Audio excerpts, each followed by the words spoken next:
நடக்க வேண்டும் என்று சொன்னால், ஒரு அரசு இயங்க வேண்டும் என்று சொன்னால், மக்களுக்கு சாலைகள், போக்குவரத்து, ரயில், விமானம், இந்த மாதிரியான சேவைகள், அரசு ஊழியர்களுடைய சம்பளம், இப்படி எல்லாமே நடக்க வேண்டும் என்று சொன்னால் மக்களிடமிருந்து வாங்குகிற வரி பணம் மூலமாகத்தான் நடந்து கொண்டிருக்கிறது. ஆனா சுதந்திர இந்தியாவில் 1947 இருந்து நாம நினைக்கிறோம் நாம ஒன்னும் வரி கட்டலையே, எங்க பையன் வேலை பார்க்கறாங்க, எங்க பொண்ணு வேலை பார்க்கறாங்க, என் மாப்பிள்ளை கவர்மெண்ட்ல வேலை வைக்காரு, அவர் வரி கட்டுறாரு. ஆனா நாங்க விவசாயம் பண்றோம், கடை வச்சிருக்கோம், நாங்க ஒன்றும் வரி கட்டல அப்படின்னு நம்ம நினைச்சோம். ஆனா நாம வாங்குற ஒவ்வொரு பொருளிலும் வரி என்பது இருந்து கொண்டுதான் இருக்கிறது. எப்பயிலிருந்தே? வெள்ளக்காரன் பிரிவிலிருந்தே இருக்கு. சுதந்திர இந்தியாவில் 70 வருடங்களாக நாம் வாங்குகிற ஒவ்வொரு பொருளிலும் வரி என்பது நாம் செலுத்தி கொண்டுதான் இருக்கிறோம். அந்த வரி எப்படி போடப்பட்டது அப்படின்னா, தமிழ்நாட்டுக்கு ஒரு வரி, கர்நாடகாவுக்கு ஒரு வரி, ஆந்திராவுக்கு ஒரு வரி, ஆந்திராவில இருந்து தமிழ்நாட்டுக்கு ஒரு பொருள் வரணும்னா ஒரு வரி, தமிழ்நாட்டில இருந்து ஒரு பொருளை உற்பத்தி பண்ணி ஆந்திராவுக்கு அனுப்பி அந்த பொருள் கர்நாடகாவுக்கு போய் திருப்பி தமிழ்நாட்டுக்கு வருதுன்னு வைங்களேன், 4 தடவை வரி போடுவாங்க. நடந்துகிட்டு இருந்தது நம்ம ஊர்ல. ஒரு நூல் இருக்கு, அந்த நூலுக்கு ஒரு வரி, அந்த நூல் துணியாவது, அது துணியாவதுக்கு ஒரு வேட்டு, அந்த துணி மறுபடி சட்டை ஆகிறதுக்கு இன்னொரு வேட்டு, எல்லாம் சேர்ந்து இப்ப 3த்துக்கும் 5 5 5ன்னு வச்சுக்கோங்களேன், ஒரு பேச்சுக்கு சொல்றேன், 15% வரி நம்ம கட்டிட்டோம். பாரத பிரதமர் நரேந்திர மோடி அவர்கள் 2017ஆம் ஆண்டு ஜிஎஸ்டி சட்டம் என்ற ஒரு சட்டத்தை கொண்டு வந்தார். அதுல என்ன சொன்னார் அப்படின்னு சொன்னா, இந்த மாதிரி கச்சாமுச்சான்னு நிறைய வரி போட்டுட்டு இருந்தாங்க.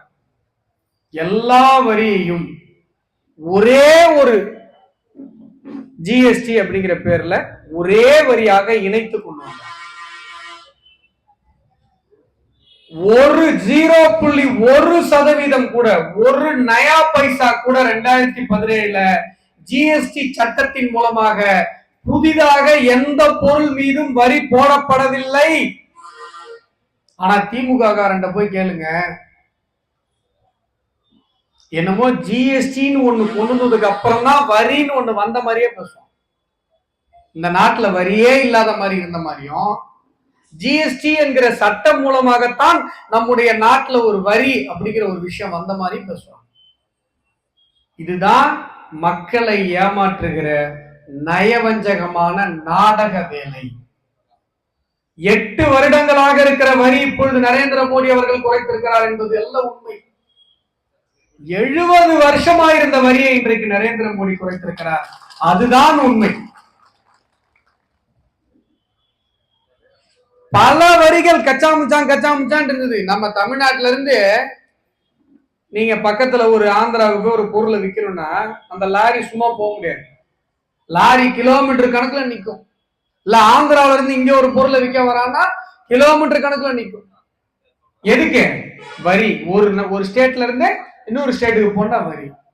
2017 அது மொத்தத்தையும் எடுத்தார் நரேந்திர மோடி. எல்லாம் ஜிஎஸ்டி, ஒரே வரி. அது மட்டும் இல்லாம நான் சொன்னேன் இல்லையா, நூலுக்கு ஒரு வரி, துணிக்கு ஒரு வரி, சட்டைக்கு ஒரு வரி, அதெல்லாம் கிடையாது. 5 5 5 இருந்ததுன்னு வைங்க, எல்லாத்தையும் எடுத்து ஒரே 5 கட்டுறா போதுங்க. எப்போ? 2017.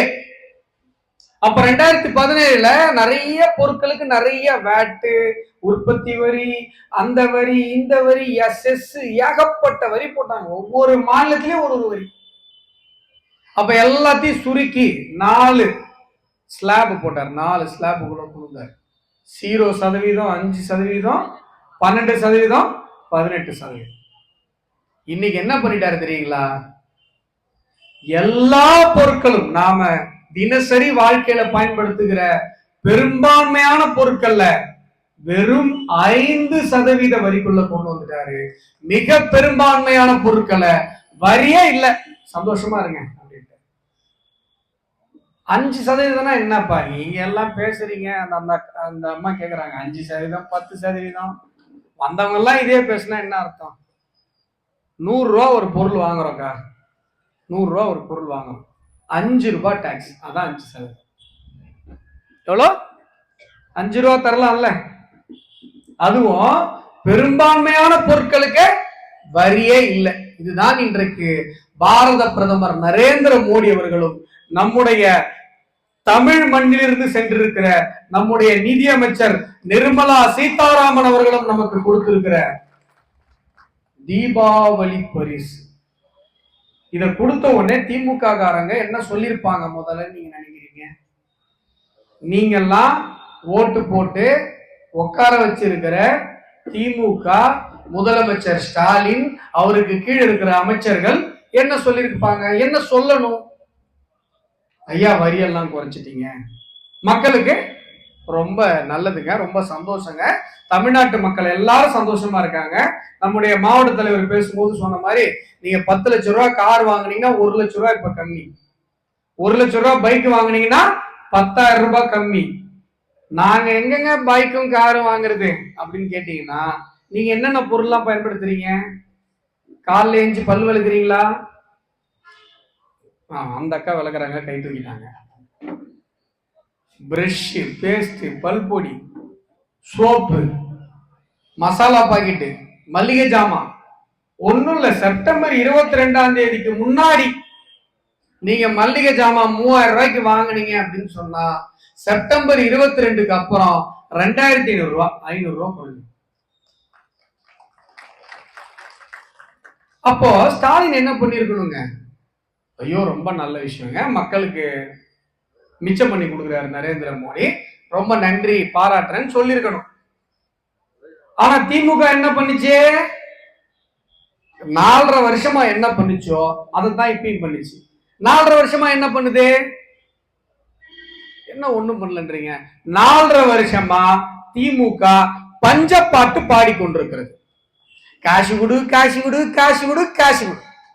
இதை தவிர திமுக ஆட்சியில வேற ஏதாவது உருப்படியா நடந்துச்சா? சரி, இதுக்கு முன்னாடி எத்தனை சிஎம் இருந்தாங்க? தமிழகம் எவ்வளவோ பெரிய ஆளுங்கள்லாம் பார்த்திருக்கு. காமராஜரை பார்த்திருக்கு, கக்கன் ஐயாவை பார்த்திருக்குது. சிஎம்மா பார்த்தா ஓமந்தூர் ராமசாமி ரெட்டியார், பக்தவச்சலம், ஏகப்பட்ட பேர், ராஜாஜி, எவ்வளோ பெரிய பெரிய ஆளுமைகள். திராவிட கட்சிகள் வந்ததுக்கு அப்புறம் எம்ஜிஆர், ஜெயலலிதா அம்மையாரு, ஏன் கருணாநிதி அவர்களை கூட எத்தனையோ பேர் இந்த நாட்டை வந்து சிஎம்மா இருந்து ஆட்சி பண்ணாங்க. ஆனால் யாராவது நம்முடைய ஸ்டாலின் அவர்களை போன்று 4.5 வருடங்கள் பஞ்சப்பாட்டு பாடியே ஓட்டினவங்களை பார்த்திருக்கீங்களா? பார்த்திருக்கீங்களா? இல்ல. அவங்க அப்பா கருணாநிதி கூட இந்த அளவுக்கு பஞ்சப்பாட்டு பாடு. இன்றைக்கு என்ன சொல்றாரு? எடுத்த உடனே நம்முடைய தமிழகத்தினுடைய நிதியமைச்சர், மக்களுக்கு இந்த வரி குறைப்பு பண்ணிருக்கீங்களே, அப்ப எங்களுக்கு வர மாநில அரசினுடைய வரி குறைஞ்சு போச்சே, ஐயோ எங்களுக்கு லாஸ் ஆயிடுமே. அப்பதான் ஜனங்க ஒரு கேள்வி கேட்டாங்க, அட பாவிகளா, இத்தனை நாள் என்னமோ ஜிஎஸ்டி வருமானம் மொத்தமா மத்திய அரசாங்கத்துக்கு போற மாதிரியே ஒரு புழுகு மூட்டையை புழுகிட்டு இருந்தீங்க, இப்ப வரியை குறைக்கிறாங்கன்னு உடனே எங்களுக்கு அதுல வருமானம் போகுதுன்னு வாயிலை வைத்து அடிச்சுக்கிறீங்க அப்படின்னு சொன்னா, அப்போ இத்தனை நாட்களாக ஜிஎஸ்டி வரி வருவாய் என்பது மத்திய அரசாங்கத்திற்கு மட்டும் செல்லவில்லை, மாநில அரசாங்கத்திற்கும் தான் சென்று கொண்டிருந்தது என்கிற உண்மையை திமுகவினுடைய நிதி அமைச்சர் சொல்றார். இன்னொரு அறிவுபூர்வமான, ஒரு அறிவுக்கு ஒவ்வாத, திமுக காரங்களுக்கு மட்டும் அறிவுபூர்வமா இருக்கிற ஒரு கண்டென்ட் ஒன்று சொன்னாங்க. இப்ப குறைக்கிறீங்களே, 8 வருஷத்துக்கு முன்னாடியே குறைச்சிருக்கலாமே. இப்போ 8 வருஷத்துக்கு முன்னாடி என்னமோ வரியே இல்லாத இருந்த மாதிரியும், 8 வருஷத்துக்கு முன்னாடி தான் இந்த நம்ம நாட்டுல வரின்னு ஒண்ணு போட்ட மாதிரியுமே ஒரு புழுகு மூட்டையை அவுத்து விட்டுட்டு கேட்கிறாங்க. நான் ஏற்கனவே சொன்னது போல 70 வருடங்களாக இந்த நாட்டில் வரி இருந்து கொண்டுதான் இருந்தது. ஆனா தமிழ்நாட்டுல குடிச்சிருக்கிறவங்கள பாக்குறது என்ன பெரிய அதிசயமா? அது என்னமோ அம்மா நேரமா பாத்துட்டு இருக்கீங்க. எங்க பார்த்தாலும் குடிச்சிட்டு தான் சுத்திட்டு இருக்காங்க. என்னமோ காணாத கண்ட மாதிரி அந்த அக்கா பேன்னு பாருங்க. குடிகாரம் தமிழ்நாடு முழுசும் குடிச்சிட்டு தான் பேசிட்டு இருக்கிறான், உளறிட்டு இருக்கிறான். இங்க பாருங்க, இந்த மாதிரி பேசுறத பாக்குறது தான் கொஞ்சம் அதிசயம். தமிழ்நாட்டுல குடிகாரங்கள எங்க வேணா பாக்கலாமே. முக்குக்கு முக்கு டாஸ்மார்க், சந்துக்கு சந்து சாராய கடை. இதான திராவிட மாடலோட சாதனை. அதனால அங்க பாக்காதீங்க, இங்க பாருங்க. 8 வருஷமா குறைச்சிருக்கலாமே. நான் மறுபடியும் சொல்றேன், 70 வருடங்களாக போடப்பட்ட வரி இன்றைக்கு குறைக்கப்பட்டிருக்கிறது. ஒருத்தருக்கு கேன்சர் இருந்தது, ஒருத்தருக்கு கேன்சர், ரொம்ப நாள்பட்ட கேன்சர். ஒரு டாக்டர்கிட்ட போனார். அந்த டாக்டர் என்ன பண்ணாரு, எப்பா கேன்சர்லாம் குணப்படுத்த முடியாத வியாதின்னு சொல்லுவாங்க, ஆனா என்கிட்ட இதுக்கு மருந்து இருக்கு, ஆனா நீ பொறுமையா மருந்து சாப்பிடணும் அப்படின்னு சொல்லி ஒரு 4 வருஷம் தொடர்ந்து மருந்து கொடுத்து அந்த கேன்சர் பேஷண்ட்டை முழுமையா குணப்படுத்திட்டார். உடனே அந்த கேன்சர் பேஷண்ட் கிளம்பி போய் 4 வருஷமா ஏன் குணப்படுத்தல, வந்த அன்னைக்கே குணப்படுத்த வேண்டியதானே அப்படின்னு கேட்டா அது எவ்வளவு பெரிய முட்டாள்தனமோ அவ்வளவு பெரிய முட்டாள்தனம் தான். ஏன் இத்தனை நாட்களாக இதை செய்யவில்லை? 70 வருடங்களாக நம்முடைய மக்களிடமிருந்து வரியை வாங்கி வாங்கி வாங்கி இதுக்கு வரி அதுக்கு வரி, இங்க இருந்து அங்க போன வரி, அந்த வரி இந்த வரி, நமக்கு வரி போடுறாங்கன்னே தெரியாத அளவுக்கு அவ்வளவு வரிகளை வாங்கி குவிச்சிட்டு இருந்தாங்க. எல்லா வரிகளையும் 4 விஷயங்களுக்குள்ள சுருக்கி அதை திருப்பி 2 விஷயமா சுருக்கி இந்த நாட்டுல பெரும்பான்மையான பொருட்களுக்கு வரி இல்லை, மக்கள் இனிமே வரி கட்டாம வாழலாம் என்கிற ஒரு நிலையை இன்றைக்கு பாரத பிரதமர் நரேந்திர மோடி அவர்கள் 8 ஆண்டுகளில் சாதித்து காட்டியிருக்கிறார். 70 வருஷ பிரச்சனை 8 வருஷத்துல தீர்வு கொடுத்திருக்கிறார். பாராட்டணுமா வேணாமா? இன்றைக்கு ஒண்ணும் இல்லைங்க. முன்னாடி எல்லாம் கடை வச்சிருப்பாங்க, ஒரு தொழில் பண்ணிட்டு இருப்பாங்க. ஒரு கடையில இருந்து ஒரு வியாபாரத்தை விருத்தி பண்ணணும் அப்படின்னு சொன்னா பேங்க்ல போய் முன்னாடி எல்லாம் லோன் வாங்க முடியாது, கந்து வட்டி வாங்கணும், இல்ல தண்டல் விடுறவங்க கிட்ட வாங்கணும். தண்டல் விடுறவங்க என்ன பண்ணுவாங்க, அவங்க என்ன சேவையா பண்றாங்க, கொடுக்கும் போதே குடிச்சுட்டு தான் கொடுப்பாங்க. ஒரு நாள் தண்டல் கட்ட முடியலன்னா கடைக்கு மொழி நின்று கராமரான்னு கத்துவாங்க. பேங்க்குக்கு போனா என்ன சொல்லுவாங்க, உங்களுடைய ஸ்டேட்மெண்ட் எடுத்துட்டு வாங்க, உங்களுக்கு என்ன வியாபாரம் ஆகுதுன்னு காட்டுங்க சொல்லுவாங்களா? இன்னைக்கு பாருங்க, ஒரு கடை வச்சிருக்கவங்க பேங்க்குக்கு போன உடனே சார் உங்க ஸ்டேட்மெண்ட் கொடுங்க சார், ஸ்டேட்மெண்ட் கொடுக்குறாங்க. ஏன் ஸ்டேட்மெண்ட் கொடுக்குறாங்க? எல்லா கடைகளிலும் ஜிபேல வருது வருமானம், நீங்க ஒண்ணும் பண்ண தேவையில்ல. நேரா போன உடனே பேங்க் மேனேஜர் லோனை கொடுக்குறாங்க. கந்து வட்டிக்கு கடன் வாங்க தேவையில்ல, தண்டல் வாங்க தேவையில்ல. சாலை ஓர வியாபாரிகள் வரை நிதி உதவியும் கடனும் கொடுத்து அவர்களை மிகப்பெரிய தொழில் முனைவோர்களாக மாற்ற வேண்டும் என்று இந்த நாட்டில் யோசித்த ஒரே தலைவன் நம்முடைய பாரத பிரதமர் நரேந்திர மோடி அவர். தமிழ்நாட்டிலங்க, நான் இப்ப சொன்னேன், கரூர் ஒரு நடிகரை பாக்குறது, நடிகரே சொன்னாரு குழந்தைங்க எல்லாம் தூக்கிட்டு வராதீங்க அப்படின்னு சொல்லி குழந்தைங்க எல்லாம் தூக்கிட்டு போய் பாக்குறதுக்கு நமக்கெல்லாம் மனசெல்லாம் பதறி போச்சு. 10 குழந்தைங்க கூட்ட நெரிசல்ல சிக்கி, அப்படி ஒரு என்ன அப்படி போய் பார்த்து நான் டிவியில பார்த்துருக்கலாம். அது போய் பார்த்து இந்த ஜனங்க ஒரு பக்கம் சாராயத்துல போய் விடுறாங்க. நம்ம ஊர்ல கள்ளச்சாராயம் குடிச்சு 66 பேர் செத்து போனாங்க. ஆனா இன்னைக்கும் மலைக்கு போனா கள்ளச்சாராயம் ஓஞ்சிச்சா? நிறைய ஆயிடுச்சான். அந்த அக்கா சொல்றாங்க, கள்ளச்சாராயம் குடித்து எப்படியும் உங்களுக்கு கிட்னி வீணாவதான் போகுது, அதனால அந்த வீணா போற கிட்னிய கட் பண்ணி எங்க கிட்ட கொடுத்துருக்கேன்னு சொல்லி நாமக்கல்ல ஒரு 1000 பேர் கிட்னியை உருவிட்டான் திமுக. பிஜேபி உள்ள வந்துரும், நீங்க கிட்னியை வெளில எடுத்துட்டியாடா அப்படின்றாங்க நாமக்கல். உலகத்திலே இது மாதிரி ஒரு தலைகுனிவு எந்த மாநில மக்களுக்கும் ஏற்பட்டிருக்காது நண்பர்கள். பெருசா பேனர் வச்சுட்டு உட்கார்ந்து இருக்காரு ஸ்டாலின். தமிழகத்தை தலைகுனிய விட மாட்டோம். இதை விட தமிழகத்திற்கு நீங்கள் தலைகுனிவை தர முடியுமா? தமிழக மக்கள் ஸ்டேட் ஸ்பான்சர்டு ஹியூமன் டிராபிக், ஒரு அரசு எந்திரம் அதனுடைய துணையோடு திமுக எம்எல்ஏ நடத்துற மருத்துவ கல்லூரியில ஆயிரக்கணக்கான பேருடைய ஏழை மக்கள், விசைத்தறி நெசவாளர்களுடைய ஏழை மக்கள் அவருடைய வறுமையை பயன்படுத்தி அவருடைய கிட்னியை உருவிருக்கான்னு சொன்னா இது உலக அரங்கில் நமக்கு எவ்வளவு பெரிய தலைகுனிவு என்பதை நீங்கள் நினைத்து பாருங்க. அண்ணா பல்கலைக்கழகத்துக்குள்ள முதல் பெரிய மார்க் எடுக்கிற பசங்க தான் அங்க படிக்க முடியும். ஒரு மாணவி, அவ்வளவு மார்க் எடுத்துட்டு போன மாணவி, ஒருத்தன் அந்த பொண்ணை சீரழிச்சான். இப்ப வரைக்கும் கண்டுபிடிக்கலைங்க யார் அந்த சாருங்க. இதை விட ஒரு பெரிய தலைகுனிவு தமிழக மக்களுக்கு, அறிவார்ந்த தமிழ் சமூகத்திற்கு இருக்க முடியுமா? மரக்காணத்துல 20 பேர் செத்து போய் ஒரு வருஷத்துக்குள்ள நம்முடைய கள்ளக்குறிச்சி மாவட்டத்துல 66 பேர் கள்ளச்சாராயத்தை குடித்து ஊர் முழுவதும் மரண ஓலங்களாக இருந்தது. அதை விட மிகப்பெரிய தலைகுனிவு தமிழனுக்கு இருக்க முடியுமா? எங்களுக்கு எல்லா தலைகுனிவும் ஏற்பட்டது திமுகவால தான்.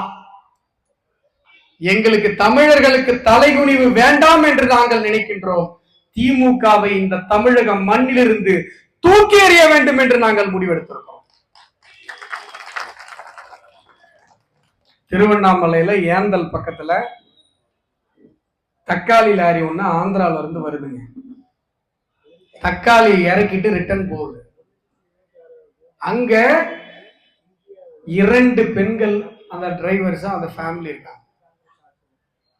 சகோதரியின் முன்பாகவே 2 காவலர்கள், காவல்துறையில் இருக்கவங்க, போலீஸ் அந்த பெண்ணை சகோதரியின் முன்பாகவே பாலியல் வன்கொடுமை செய்து இன்றைக்கு கைது செய்யப்பட்டார்.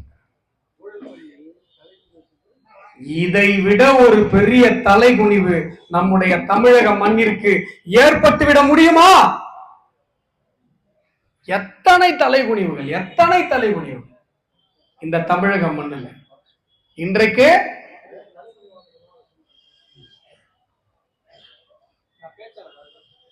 $66 கோடி பேர் திரண்டாங்க உத்தரப்பிரதேசத்துல மகா கும்ப மேளா பிரயாக்ராஜ். எவ்வளவு பேரு? 66 கோடி பேர். 3 கின்னஸ் ரெக்கார்டு. இங்க 20-25,000 பேர் கரூர்ல கூடின கூட்டத்தை இந்த தமிழக காவல்துறை, தமிழக அரசு எந்திரம் சரிவர கையால் ஆகாதனால விடுங்க தலைவரே.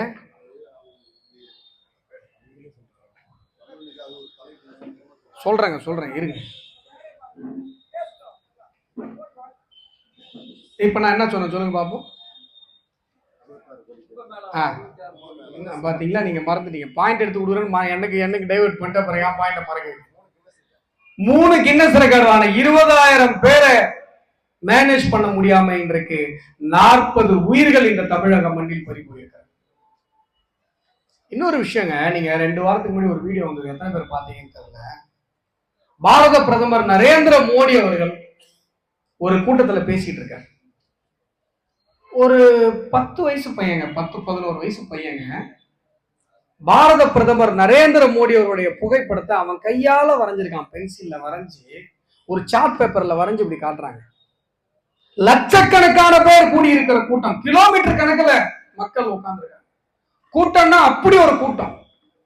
அப்பேற்பட்ட அந்த கூட்டத்துல, அலைகடலான கூட்டத்துல அந்த பையன் அப்படியே கை வலிக்க அந்த சார்ட் பேப்பரை தூக்கி நிறுத்திட்டு இருக்கான்.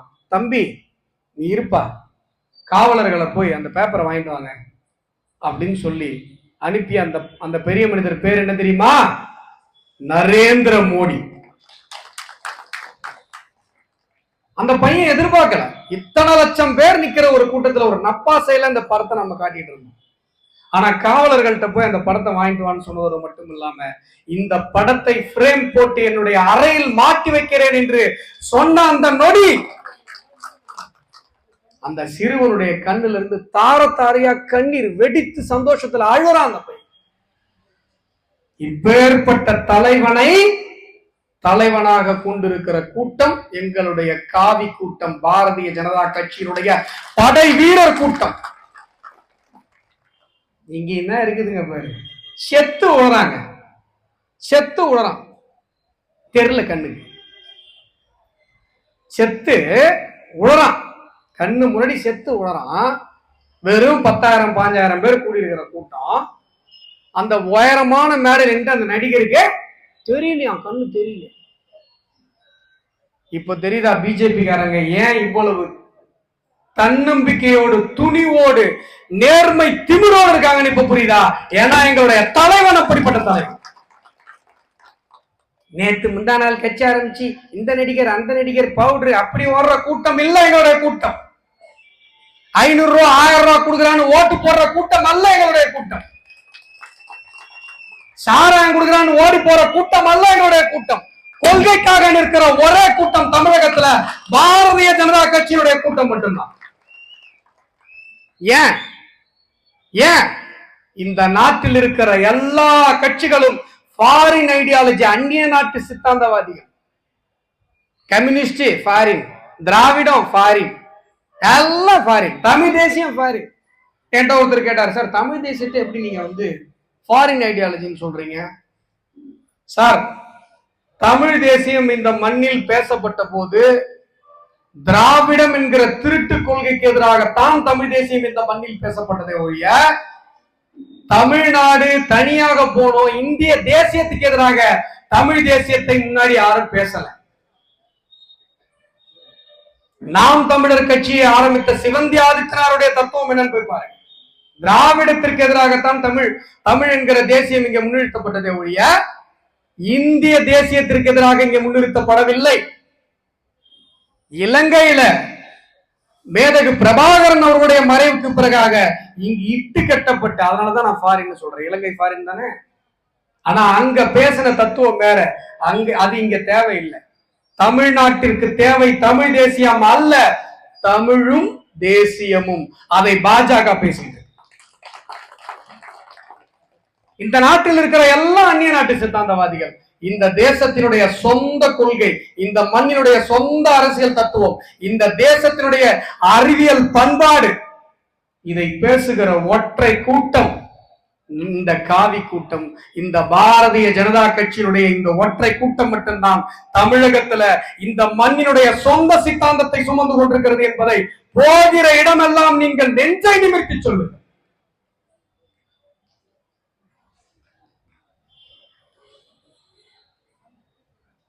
இன்றைக்கு தமிழகத்தினுடைய நிலைமை என்ன யோசிச்சு பார்க்கணும். நீங்க தமிழகத்தில் எங்க பார்த்தாலும் சட்டம் ஒழுங்கு சீர்குலை.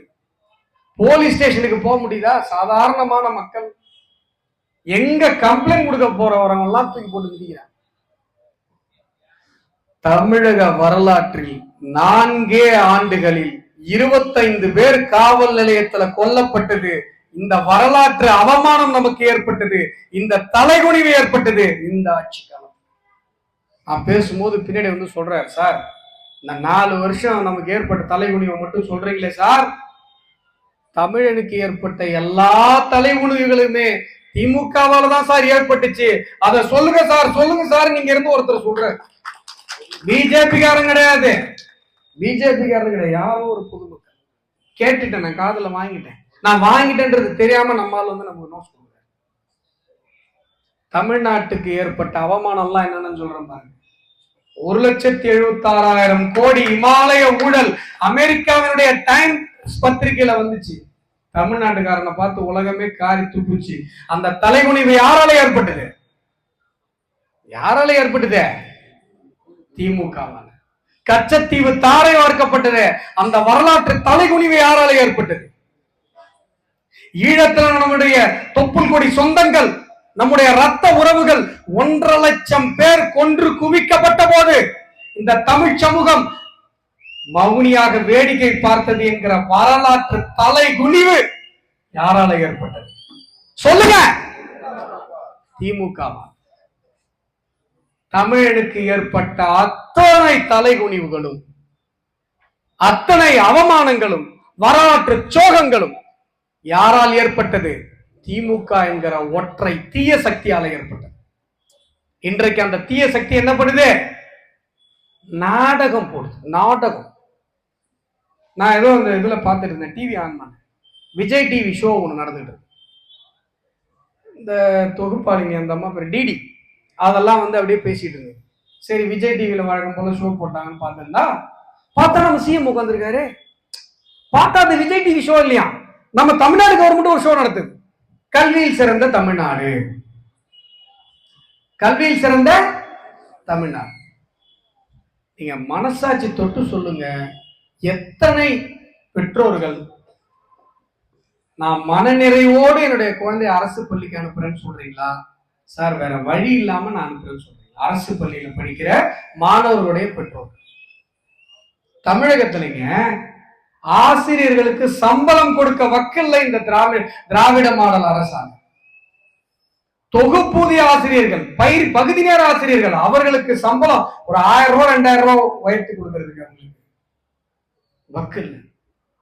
கொத்தனார் சம்பளத்தை விட இன்றைக்கு ஆசிரியர் சம்பளம் தமிழகத்தில் கம்மி. இதை உங்களால யோசிச்சு பார்க்க முடியுதா? கல்வி கொடுக்கிற ஆசிரியர்கள் அவங்களுடைய வாழ்க்கை நிலைமை யோசிச்சுப்பாங்க. பகுதி நேர ஆசிரியர்களாக இருப்பவர்கள் புலம்புறாங்க. தமிழகத்தில் ஆயிரக்கணக்கான பள்ளிகள், அரசு பள்ளிகள் மாணவர்கள் இல்லாமல் மூடப்பட்டு கொண்டிருக்க இந்த சூழ்நிலையில அரசு பள்ளியில போடுற சத்து நூலை பள்ளி விழுந்துருக்கு ஒரு ஊர்ல. அந்த பள்ளியை எடுத்து போட்டு சமைச்சிட்டான். அந்த அம்மா, அந்த பெத்த தாய் வந்து கதறுது, அட பாவில, அடைய பள்ளியை தூக்கி போட்டு சமைச்சிட்டீங்க, என் வீட்டு பிள்ளைங்கெல்லாம் சாப்பிட்டுருச்சு, எதையாவது ஒன்று ஆச்சுன்னா என்னடா பண்றதுன்னு அழுவுது அந்த அம்மா. வெளில போக மாட்டோம். இதுதான் தமிழகத்துல நிலைமை. ஆரம்ப சுகாதார பால்வாடி கட்டடத்துல மேல இருந்து ரூஃப் போட்டுக்கிட்டு மண்டையில விழுந்து குழந்தைங்க மண்டையில. திருவண்ணாமலையில ஏவாவேலு ஒரு பாலம் கட்டினாரு, பாலத்தையே காணும், கிணத்தை காணும், வடிவேல் காமெடி மாதிரி பாலத்தை காணும். இந்த நிலைமையில இருக்குங்க தமிழகத்துல குழந்தைங்களுடைய நிலைமை, அரசு பள்ளி மாணவருடைய நிலைமை. மனசார டிராமா கம்பெனி நடத்துறாங்க. இந்த சாம்பார் சாதத்தை எடுத்துட்டு வந்து கொடுத்தாங்களாம் அந்த அம்மா. இது காலையில உணவுக்கு சமைச்ச சாம்பார் சாதத்தை சாயங்காலம் 7-8 மணிக்கு கொண்டு வந்து கொடுக்குறாங்களாம். நம்ம வீட்டுல ஒழுங்கா சமைக்கிற சாம்பார் சாதமே காலைல சமைச்சா சாயங்காலத்துல நல்லா இருக்காது, சரிதானே? நல்லா சமைக்கிறது. இவங்க அந்த காலை உணவு திட்டத்துல காலைல சமைச்சத சாயங்காலம் கொண்டு கொடுத்தோம், அதை வேற சாப்பிட்டுட்டு. அதுல பாருங்க, அந்த அம்மா வந்து காசு வாங்கிட்டு நடிச்சாலும் அதுக்கு ஒரு பயம் வந்துருச்சு. இதை சாப்பிட்டு நான் மயக்கம் போட்டு ஊந்துட மாட்டேன். பாத்தீங்களா? இதை சாப்பிட்டு நான் மயக்கம் போட்டு ஏன் பயம்? ஏன்னா தெரியுமே திராவிட மாடலை பத்தி. அப்புறம் ஐயோ நம்ம வேற காசு வாங்கிட்டு சொல்லி சாப்பிடு. அது சாம்பார் சாதமா இல்ல திருநெல்வேலி அல்வாவா? ஏன்னா தமிழ்நாட்டுக்கே அல்வா கொடுக்குறவங்க திமுக காரங்க. அந்த ஒரு லேடி கொடுக்க மாட்டாங்களா? அதை சாப்பிட்டு நான் என்ன சொல்றேன், இப்படி ஒரு டிராமா பண்றீங்கல்ல, இவ்வளவு பேரை கூட்டி இவ்வளவு பெரிய ஒரு நிகழ்ச்சி நடத்தி, அதுல பாருங்க, கல்வியில் சிறந்த தமிழ்நாடுனா குழந்தைங்களுக்கு யாரை காட்டணும்? ஒரு அப்துல் கலாம் ஐயாவை காட்டணும், இல்ல ஒரு மயில்சாமி அண்ணாதுரையை காட்டணும். தமிழ்நாட்டிலிருந்து இஸ்ரோ விஞ்ஞானிகளாக, மிகப்பெரிய டிஆர்டிஓ விஞ்ஞானிகளாக, ஜனாதிபதிகளாக, இன்றைக்கு துணை ஜனாதிபதியாகவே ஒரு தமிழன் உயர்ந்திருக்கிறார். இவ்வளவு பேர் இருக்காங்க குழந்தைங்களுக்கு காட்டுறதுக்கு. யாரை காட்டுறாங்க பாத்தீங்களா? சிவகார்த்திகேயன், இந்த சினிமா டைரக்டர் ஒரு 4 பேரு. இதெல்லாம் காட்டி குழந்தைங்களுக்கு வளர்த்தாதான் அவன் பெரியவனான உடனே எவனாவது சினிமா நடிகர் வரான்னு போய் உருந்து கூட்டத்தில் உண்டு மிதிப்பட்டு சாவும். இதான் திராவிட மாடல் அரசு. குழந்தைங்களை, ஸ்கூல் குழந்தைகளை கூப்பிட்டு வந்து சிவகார்த்திகேயன் வந்துட்டாரு, என்ன நடிச்சாதான் வாழ முடியும்னு சொல்றீங்களா, இல்ல படிச்சாதான் வாழ முடியும்னு சொல்றீங்களா? துணை முதல்வர் சொல்றாரு, நானும் இவரும் ஒன்னாதான் படிச்சோம், நான் சரியா படிக்கல, ஃபெயில் ஆயிட்டேன், நான் துணை முதல்வர் ஆயிட்டேன், இவர் நல்லா படிச்சாரு, வெறும் டாக்டர் ஆயிட்டாரு. மாணவர்களுக்கு என்ன செய்தி இவங்க சொல்றாங்க புரியுதா? நீங்க ஒரு விஷயம் யோசிச்சு பாத்தீங்களா? இவ்வளவு பெரிய ஒரு செலவை பண்ணி இந்த நிகழ்ச்சி நடத்துறாங்களே, அந்த காசை எடுத்துட்டு வந்து ஒரு 1000 ரூபாய் பகுதி நேர ஆசிரியர்களுக்கு சம்பளத்தை கூட்டி கொடுத்துருக்காங்க. யோசிச்சு பாருங்க. இந்த கூரை போடுற அதுல ஒரு தரமான சிமெண்ட் கலவையை போட்டு கூட்டுக்கிட்டு மண்டையில விடாத மாதிரி பண்ணிருக்கலாமா? காலை உணவு உண்மையிலேயே தரமாக கொடுப்பதற்கு முயற்சி பண்ணிருக்கலாமா? இன்றைக்கு நரேந்திர மோடி அவர்கள் ஆரம்ப கட்ட நிதியாக 2000 கோடி ரூபாய் கொடுக்கிறார். அரசு பள்ளி கட்டிடங்களை சீரமைத்து தனியார் பள்ளிக்கு நிகரா உண்டாக்குங்க அப்படின்னு சொல்லி கொடுக்குறாரு. ஏன் கொடுக்குறாரு? இன்னைக்கு நம்ம எல்லாம் இருக்கோங்க நடுத்தர குடும்பத்துல, நம்ம சம்பாதிக்கிறோம், கஷ்டப்பட்டு சம்பாதிக்கிறோம், ஒவ்வொருத்தவங்களும் உழைக்கிறோம். தாங்க மெக்கானிக் கடை, அந்த பேட்டரி கடை, அந்த டீ கடை, அந்த ஸ்வீட்டு கடை எல்லாம் உட்காந்துருக்காங்க. 10 மணி வரைக்கும் உட்காந்துருக்காங்க. 10 மணிக்கு 11 மணிக்கு போய் வீட்டுக்கு போகும்போது அவங்க வீட்டு பிள்ளைங்க தூங்கிடுது. காலையில கடை துறக்க வர்றதுக்கு முன்னாடி குழந்தைங்களை பார்க்க முடியல. எத்தனை தகப்பன் தன்னுடைய குழந்தையை தூக்கி கொஞ்சம் கூட முடியாமல் ஓடி உழைத்து சம்பாரிச்சுக்கிட்டு இருக்காங்க. எதுக்கு சம்பாரிச்சுட்டு இருக்கான்? அந்த அண்ணன் ஆட்டோ ஓட்டுறாரு, எதுக்கு ஓட்டுறாரு? நாம சம்பாதிக்கிறதுல பெரும்பகுதி எங்க போகுது யோசிச்சு பாத்தீங்களா நீங்க? நாம குழந்தைங்களுடைய படிப்புக்கு போகுது. இந்த ஸ்கூல்லாம் அரசு பள்ளிகள்லாம் ஒழுங்கா இருந்ததுன்னா நம்ம பிரைவேட் ஸ்கூலுக்கு போக மாட்டோம். 5-10 வருஷத்துல வீடு கட்டுறவங்க 2 வருஷத்துல வீடு கட்டுறோம். நம்முடைய வாழ்நாள் சேமிப்பு உயரும். நீ யோசிச்சு பாருங்க. நாம சம்பாதிக்கிறதுல 40% குடிக்கு போயிருது, 40% படிப்புக்கு போயிருது. ஆனா நரேந்திர மோடி என்ன சொல்றாரு? ஸ்டாலின் ஐயாவை கூப்பிட்டு, எப்பா 2000 கோடி ரூபாய் முதல் கட்டமா தரேன், இதை எடுத்துட்டு போய் எல்லா கவர்மெண்ட் ஸ்கூல்லையும் பிரைவேட் ஸ்கூல் அளவுக்கு நல்லா கட்டி கொடுக்குவான்னு நீங்களுக்கு தமிழக அப்படிங்கிற அந்த பணத்தை ஸ்டாலின் அரசு, திராவிட மாடல் அரசு வேணான்னு சொல்லுதுங்க. இந்த 2000 கோடி ஏன் வேணாம் சொல்லுது தெரியுங்களா? இல்ல சார், 3 மொழி வந்துரும் உள்ள. இந்தி கிடையாது, 3 மொழி. 3 மொழிலாம் அரசு பள்ளி மாணவனுக்கு நாங்க சொல்லிக் கொடுக்க மாட்டோம்.